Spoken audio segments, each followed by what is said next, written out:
imagine a country where every single inhabitant is in debt because they went to college. And now consider the number of Americans with student debt. That's more than 40 million. And that is more than the total populations of most nations and territories on Earth. About 7 million have defaulted on those debts and have damaged their credit. And that makes it harder for these graduates to get high-paying jobs to pay off their loans, because around 60% of U.S. employers run credit checks before hiring. And all this adds up to what many consider a debt bomb. The total U.S. student loan debt has soared from $240 billion at the start of 2003 to over $1 trillion today. And the average debt per person is around $26,000. Now, this trillion-dollar debt is only a bomb if a lot of graduates default. And if they don't, it's in fact a boom, but of a different sort. The U.S. made about $50 billion in interest payments on government student loans in 2013. And to put that number in perspective, Phil, that's almost double last year's profits of Royal Dutch Shell, the world's most profitable company. Phil? Oh, I know too well. Those numbers are absolutely crazy. Michelle, thank you. We're going to have much more on this, on the cost of higher education and the challenges facing today's graduates or even future graduates. I'm joined by Nicole Smith, research professor, senior economist, Georgetown University Center on Education and the Workforce. And over in San Francisco, Mr. Dale Stevens, education expert from UnCollege. For our viewers, I want to give you some background on Mr. Dale Stevens. You received a, correct me if I'm wrong, a grant, if you will, to not go to school, and you talked to students about why they should not go to school. Am I right? That's correct. I left school 3 years ago now, and now run an organization called UnCollege that focuses on teaching the kinds of skills that you're supposed to learn in school, but no one bothers to actually teach. Okay, my first reaction is that's not good advice for my daughter.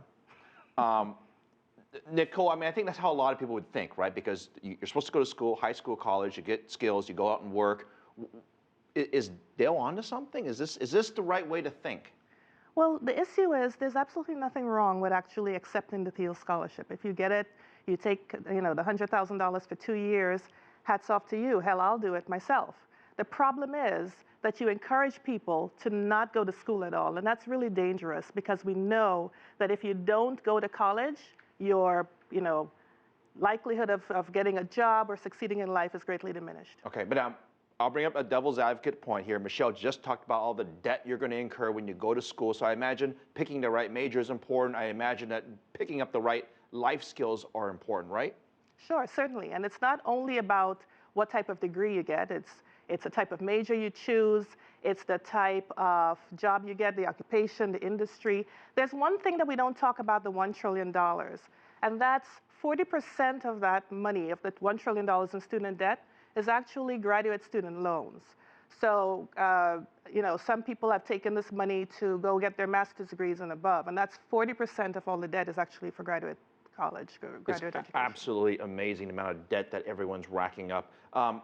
Dale, I want to ask you something. I recently spoke at a high school in Seattle, near Seattle, I should say, and I asked the students, what they were thinking, what they liked, and they taught me they were part of this like generation, which means that all they care about is getting on Facebook and getting the number of likes. Now, it's not funny, because the teachers I spoke to later told me that that's a real concern, that the kids aren't learning the skills necessary to even get to college, let alone get out of college.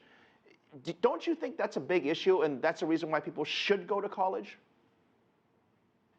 I think the argument between college and not college is really overdone, and what we should be really thinking about is how people get an education. And the fact is that you can learn outside of the classroom, right? The real function of college is as a signaling mechanism. The average employer says, you've gone to college, you've showed up for class, you've turned in your assignments, you must be an interesting, smart human being, right?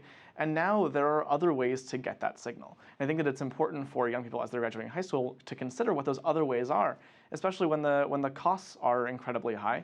And for young graduates with degrees, it's increasingly difficult to get jobs. Okay, I will share that point with you, that colleges could do more to prepare their students for sort of, I guess, the real world.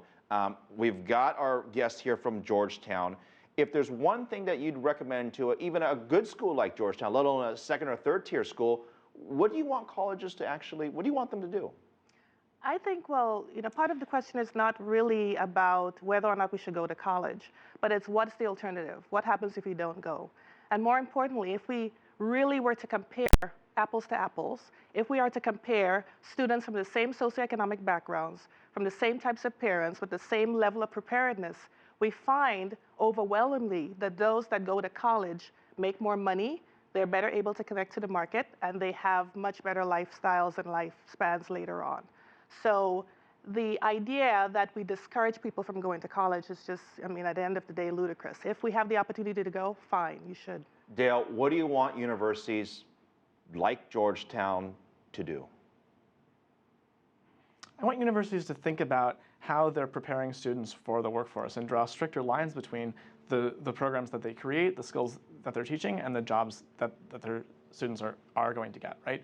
And Georgetown is a great school. It has a great reputation, right? But most students are not going to brand name schools. They're going to incredibly large public universities. They're going to private schools in the middle of the country that we've never heard of.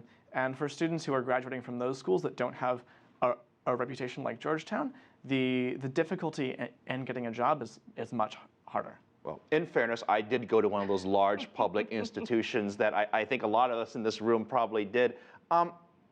Look, teachers are telling me one thing. They're worried about these kids getting out.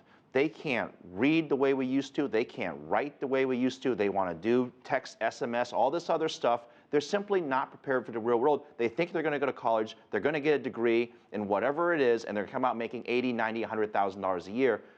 And every expert I've spoken to has said that that is simply ridiculous. Every generation thinks that they're better than the students who come after them. That's simply something that's, We universal. probably thought that. Our parents thought we were crazy. Parents, thought we were crazy. We're not, my parents would tell me all the time, I'm not studying enough, I'm not spending enough time in college. But the issue is, we've raised a really important point here. It's really important to better connect the types of competencies people are learning in school to what they would eventually be doing in the workforce. And many schools and universities have failed at that. And one thing that Dale has pointed out is, especially if you're from a university or an institution that no one has heard of, especially those students need to go to college and get your college degree, because that's the only real guarantee we have of getting you some sort of upper middle class income. It's no longer, I can fall back on letting my parents help me out. People have to be prepared, and the only preparation still is a college degree. Whether that means a 4-year college or 2-year college degree, it's post-sec education. We have focused a lot on specific skill sets, and Dale, I'm going to give one more run with you here in terms of whether or not we should go to college or not. And I guess that's not, for me, it's not a huge question, but I will say going to college is more than just learning specific technical skills. It's also the experience you have with your colleagues, the learning all the politics within a peer group or teamwork. Isn't that an important part of becoming an adult? The experience that you get outside of the classroom is incredibly important, right? Learning how to interact with people, living on your own, doing all these kinds of things. But the real question is that an experience that really needs to cost $50,000? Why don't we buy every 18-year-old a one-way plane ticket to India and see how fast they can make their way back? That would be an experience that would be maturing and would challenge someone in many ways and would cost far less than the amount of money that we currently spend. I want to disagree with you, but I do see some of the merit in the discussion. Just very quickly, I want to get one more quick thing from each of you. Would you send your kids to college, Dale?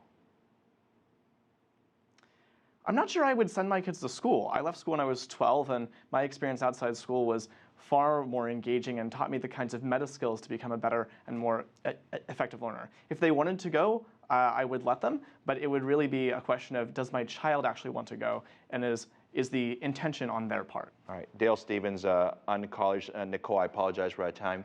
Nicole Smith, Georgetown University. It's good to have you. I can see a lot of parents, including my own, probably cringing hearing some of these words. But thank you to both of you. Have a good weekend.